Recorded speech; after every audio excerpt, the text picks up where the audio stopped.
ஒரு கிராமத்தில் ஒரு பசுவும் ஒரு காளையும் சிறந்த நண்பர்களாக இருந்தன. பசு மிகவும் மென்மையானது, ஆனால் காளை கொஞ்சம் குறும்புக்காரன். ஒருமுறை கோடைக்காலத்தில் புட்கள் எல்லாம் காய்ந்து போயின. பசு பசியால் வாடியது. அப்போது காளை ஒரு தந்திரம் செய்தது.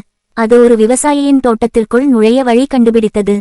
அங்கே பசுமையான பயிர்கள் இருந்தன. காளை பசுவிடம், நண்பா வா, நாம் அந்த தோட்டத்திற்குள் சென்று வயிறு முட்டச் சாப்பிடலாம் என்றது.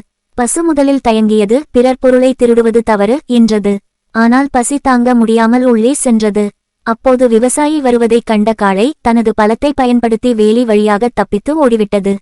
ஆனால் பாவம், மெதுவான நடை கொண்ட பசு மாட்டிக் கொண்டது. விவசாயி அதை கட்டி வைத்து அதற்கு தண்டனையாக ஒரு நாள் முழுவதும் உணவு தராமல் விட்டார். மறுநாள் தப்பித்து வந்த காளை, பார்த்தாயா, நான் எப்படி தப்பித்தேன் என்று பெருமையாகச் சொன்னது. பசு அமைதியாகச் சொன்னது, நீ தப்பித்திருக்கலாம், ஆனால் உன் நேர்மையை இழந்துவிட்டாய். கஷ்டப்பட்டாலும் நேர்மையாக இருப்பதே நிம்மதி. இதைக் கேட்ட காளை தன் தவறை உணர்ந்து மன்னிப்பு கேட்டது. தவறான வழியில் கிடைக்கும் லாபம் எப்போதும் ஆபத்தையே தரும்.